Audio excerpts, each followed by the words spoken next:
where is he going to find the place to slake whatever lust that he's feeling?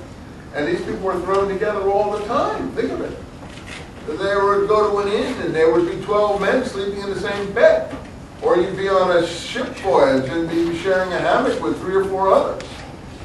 I mean, what the hell do you think was going on? You know, that's just the way it was. And he's honest enough to admit it. And I'm not advocating it, but I'm just telling you that is what it was like. And he's an honest man. And the others didn't want to own up that that's what the lower class were doing. To some extent, anyway. Not everybody, obviously, but people were on the road, obviously.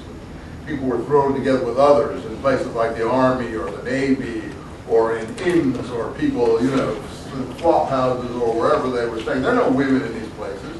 You don't have now women in the Army that you can have cohabitation between men and women in the camp in Iraq.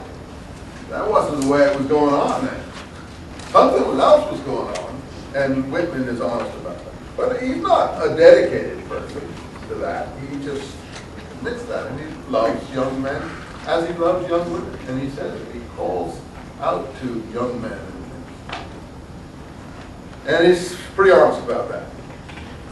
That's not to me the most important. So there's several ones, but if you go across here and you come along to somewhere in the middle, then the Civil War comes and you think, well, he's gay, right? No, because you think most gays would avoid the war. No, he's not gay as we would see a gay. He's a patriot. He believes. That other aspect of his character is just an aspect. And he's for the war. And he has a whole section here of drum taps. A whole thing about 1861, there's one, and Song of the Banner at Daybreak, and then he's got one here, Cavalry crossing a ford, bivouac on a mountainside, Army Corps on the march. He's with the, by the bivouac's fitful flame. A stranger I met on the field, the battlefield one night, a march in the ranks hard pressed, a sight in the camp at daybreak. These are all Civil War battle songs. You see, nobody knows this guy. Just an incredible poem. Wound dresser. And then he's got stuff, Dirge for Veterans, Artilleryman's Vision. I saw an old general. And then he's got a beautiful one about the Union Afro-Americans in the American Army. He has it. Ethiopia saluting the colors. And is he against it? No, he's proud of it. He's proud of it. He loves the fact that there are Afro-Americans and blacks in the armed forces and that they're part of the effort. And he responds, so people think this is a racist country and all that sort of thing. You read Whitman, there's not a stick of racism in it. Not even a jot. And this is 1855, 1865 America. That's why I think this is great stuff. Look at this poem here, just for fun. Who are you, dusky woman, so ancient, hardly human, with your woolly white and turban hair and bare bony feet? Why raising by the roadside here do your colors greet? 'Tis what our army lines, Carolina sands and pines, forth from the hovel door, if thou Ethiopian come sits to me, as under doughty Sherman I march towards the sea. Me master years 100 since my parents sundered a little child, they caught me as a savage beast is caught and hither me across the sea, the cruel slaver brought. No further does she say, but lingering all the day, her high-born turban head she wags and rolls her darkening eyes, and courtesies to the regiments, the giddens moving by. What is it, faithful woman, so clear, hardly human? Why wag your head with turban bound, yellow, red, and green? Are the things so strange and marvelous you see or have seen?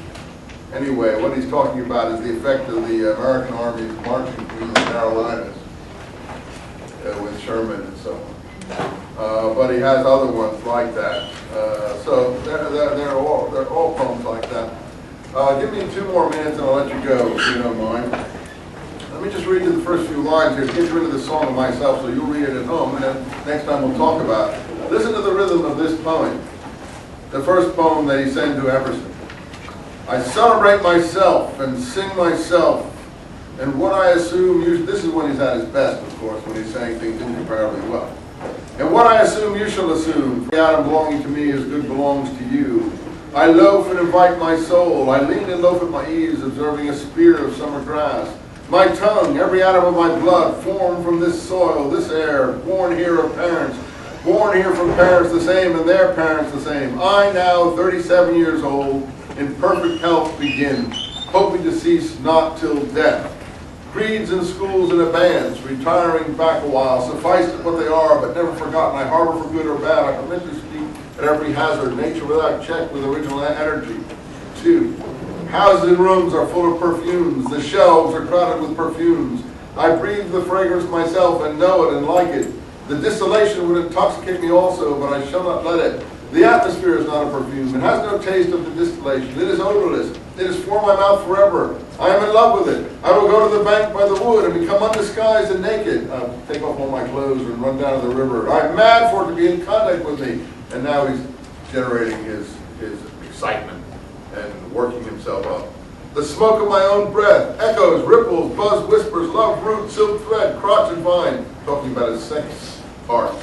My respiration, inspiration, the beating of my heart, the passing of blood air through my lungs, the sniff of green leaves and dry leaves and of the shore and dark-colored sea rocks and of a hay in the barn, the sounds of the belched words of my voice loose to the eddies of the wind, a few light crisp kisses, a few embraces, a reaching around of arms, the play of shine and shade on the trees as the supple boughs wag, the delight alone in the rush of the streets or along the fields and the hillsides, the feeling of health and the full moon trill, the song of me rising from bed and meeting the sun. Have you reckoned 1,000 acres much? Have you reckoned the earth much? Have you practiced so long to learn to read? Have you felt so proud to get at the meaning of poems? Stop this day and night with me, and you shall possess the origins of all poems. You shall possess the good of the earth and the sun. There are millions of suns left. You shall no longer take things in second or third hand, nor look through the eyes of the dead, nor feed on the specters in books. You shall not look through my eyes either, nor take things from me. You shall listen to all sides and filter them from yourself. Anyway, he goes on like that, but as you can see, he can take nothing and start generating tremendous emotion, rhythm, and actual insight. You look at that poem and come back next time and we'll talk about it.